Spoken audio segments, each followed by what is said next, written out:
My fellow Americans, I'm speaking to you now because there's something dreadfully wrong with our country. We've been noticing signs of decay for a long time, but we've been largely powerless. Why? Because we live in a land of laws. We obey the rule of law, and our laws state that once elected, it is our politicians who make the big decisions. Well, our politicians have been slipping and slipping and slipping for years, but recent events have shown that they have gone over the edge, and they're intent on taking us all with them. Witness the recent State of the Union address. We're told the government is going to fight, fight, fight, fight, fight.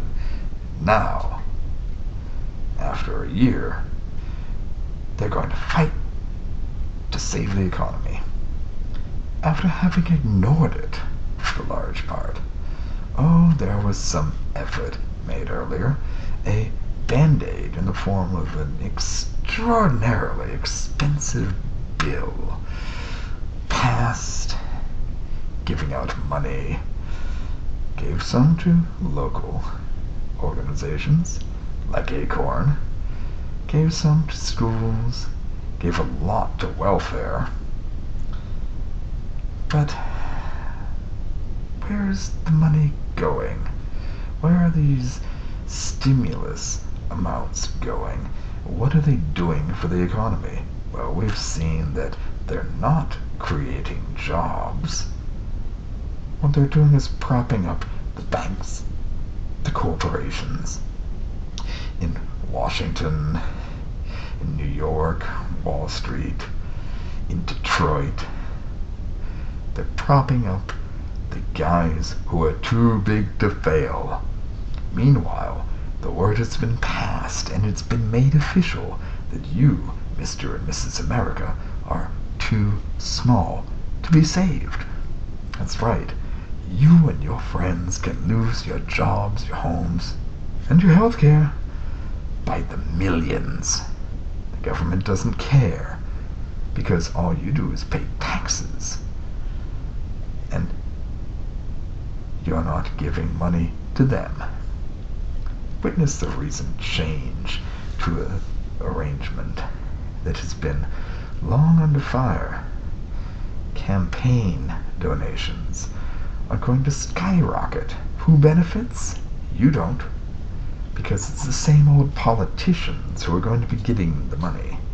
The same politicians who have been doling the money out to the corporations that are now going to increase their repayment plan. Oh yes, you just watch. You think things are bad now. You think things are corrupt now. And they are. They're going to be a lot worse. But over the past year, while the economy has gotten so bad that using the word depression became taboo for fear that that extra little bit of panic would send everything over the edge, well, we've had a president traveling the world, visiting more foreign countries than states here in America, visiting with old friends and alienating them, doing inappropriate things, visiting old enemies, trying to make friends with them and alienating us by doing inappropriate things, and coming back here to the States and going on the campaign trail again, despite having won an election in 2008, still campaigning. Why? Been in office a year now. Hasn't done a damn thing to help us. Oh, sure, some money's been spread around and some little groups like Acorn, they made out like bandits till they had to return the funds. Did they return them all? Didn't hear about that in the news, did you?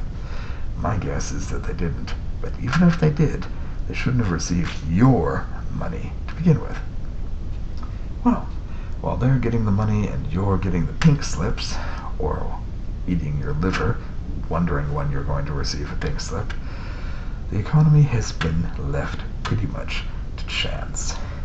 We'll give lots of money to the big companies that say they won't mess up this time, The ones that are too big to fail, we'll bail them out with taxpayer money and then just let everything rot.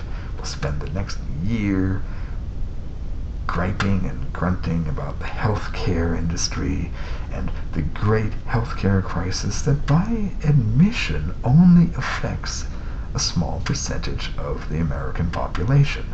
Meanwhile, instead of effecting the systemic changes that are necessary to improve everything for the entire country, we've been told the politicians really, really, really want us to bend over for a healthcare program that is going to leave the old problems alone and introduce new ones, all at astronomical cost. And you know what? The American people have said they don't approve. They thought it was a good idea for a while, but more and more people are deciding that enough is enough. They're tired of it, they don't want it, view it as a waste. And the response from the government has been that their opinions don't matter. Just as with the Tea Party and other sorts of organizations, the loyal opposition, if you will. What were they again? Unimportant. I think somebody up there thinks they are. They've said that they don't represent America. Well, it turns out that they do represent an awful lot of Americans. And you know what the response to that has been? Doesn't matter.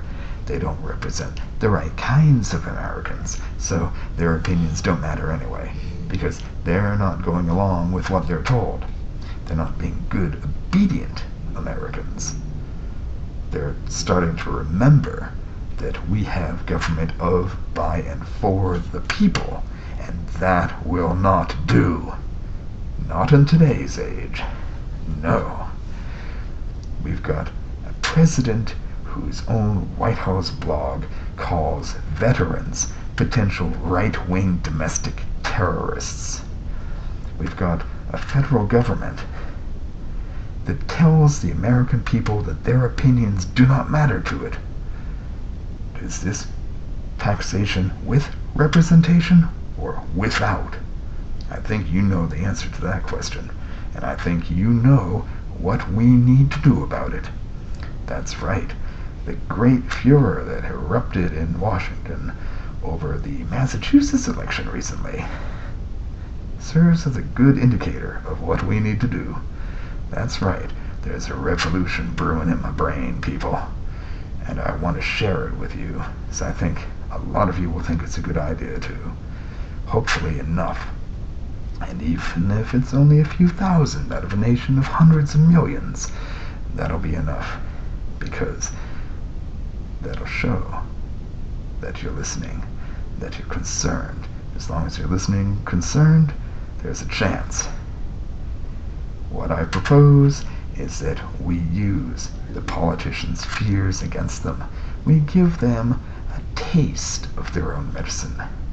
We ignore what they want us to do, and we do what we want regardless. And what we want to do is vote them out of office, all of them, Republican, Democrat. If they've been independent but stuck in there for a while, it's time for them to go too. Bring in new blood. Bring in locals. Bring in people that you think you can trust. Maybe you can't. And politics being what it is, might have to replace them too before too long, but give it a try. Get some new blood in there. Get people like you. Get people like me. Get real Americans into the office. All of them. As many as possible. Get rid of the career politicians in Washington. Hell, the best result would be to have a complete house cleaning. Complete Senate cleaning as well. That would be hilarious. Then we'll see what happens. Maybe the inexperienced politicians wouldn't be able to do their jobs, but oh wait, remember, we've been told that inexperience doesn't matter.